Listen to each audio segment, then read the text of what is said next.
बोलिए शंकर भगवान की जय। मित्रों, भाइयों, बहनों, मुझे कई प्रकार के मैसेज आ रहे हैं कि शास्त्री जी, कुंडली में लव मैरिज जोग अर्थात प्रेम विवाह जो कैसे देखा जाता है। तो मैं प्रेम विवाह जोग के बारे में 2-3 जोग बताने जा रहा हूँ। उन जोगों को बड़े आराम से, बड़े प्रेम से सुनना और समझना बड़ा ही आसान तरीका है, बहुत आसान तरीका है। तो देखिए कैसे वो जोग बनते हैं।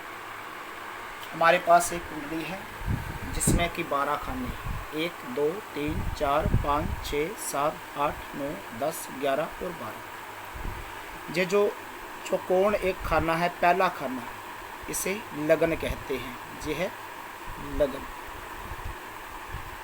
इसमें 1 अंक है, इसमें 2 अंक भी हो सकता है, इसमें 3 अंक भी हो सकता है, इसमें 4 अंक भी हो सकता है, परंतु इसको पहला खाना ही हम मानते हैं।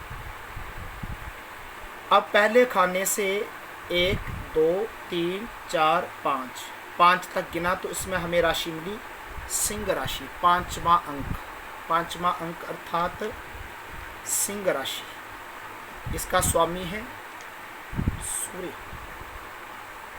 अब हमने गिनना है लगन से, पहले घर से 1 2 3 4 5 6 7।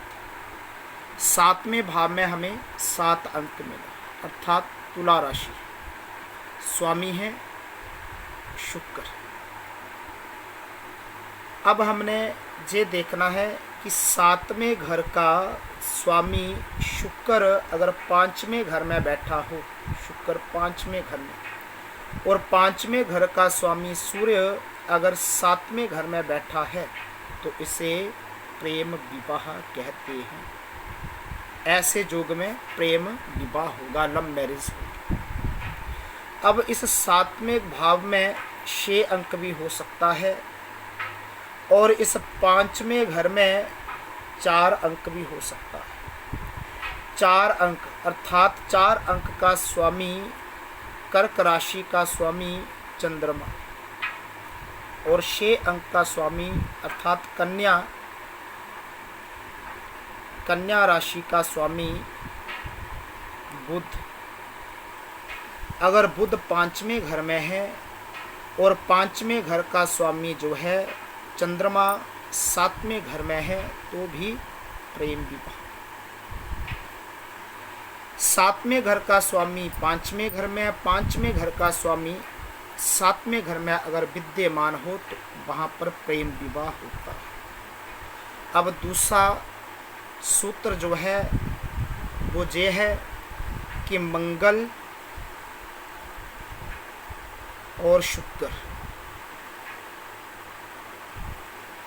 12 भाव में से कहीं पर भी आ जाएं, चाहे 12वें घर में आ जाएं, चाहे लगन में आ जाएं, चाहे दूसरे भाव में आ जाएं, चाहे तीसरे भाव में आ जाएं, कहीं पर भी मंगल और शुक्र इकट्ठे बैठे हैं तो ऐसी स्थिति में प्रेम विवाह जोग बनता है, लव मैरिज जोग बनता है।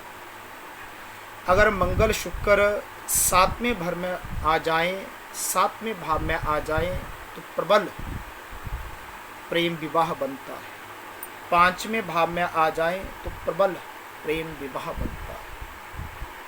अगर 7वें घर का स्वामी, 7वें घर में 7 अंक है, 7वें घर का स्वामी शुक्र अगर 11वें भाव में आ जाए तो भी लव मैरिज जोग, प्रेम विवाह का जोग बनता है। तो कई परिस्थितियों में ऐसा भी होता है कि लव तो होता है, प्रेम तो होता है, परंतु विवाह नहीं होता। अगर गुरु लगन में आ जाए, गुरु तीसरे भाव में आ जाए, गुरु 11वें भाव में आ जाए, वो लव मैरिज जो है अरेंज मैरिज में कन्वर्ट हो जाती है और ऐसी स्थिति में वो विवाह जो है अपने ही जान पहचान में होता है। तो ये तो थे कुछ सूत्र लव मैरिज जोग के। बोलिए शंकर भगवान की।